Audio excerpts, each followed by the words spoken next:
السلام عليكم ورحمة الله وبركاته. متابعينا الكرام، نرحب بكم في فيديو جديد ضمن مباريات الجولة الرابعة عشر من الدوري الإسباني 2024-2025.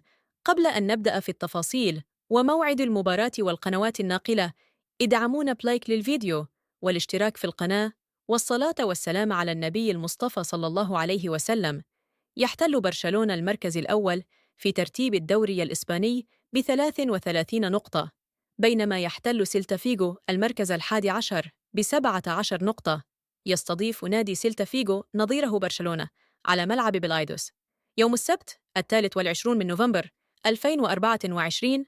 موعد المباراة سيكون في تمام الساعة 9 مساء بتوقيت تونس، الجزائر والمغرب، الساعة 10 مساء بتوقيت فرنسا، إسبانيا، إيطاليا، ليبيا، الساعة 11 مساءً بتوقيت مصر، السعودية، العراق، الأردن. وسيتم نقل المباراة على قناة بي إن سبورت القطرية الأولى. ما هي توقعاتكم لنتيجة المباراة؟ شاركونا آراءكم في التعليقات أسفل الفيديو. قبل أن نودعكم لا تنسوا وضع لايك للفيديو والاشتراك في القناة وتفعيل زر الجرس ليصلكم كل جديدنا. نراكم في الحلقة القادمة. دمتم بخير والسلام عليكم ورحمة الله.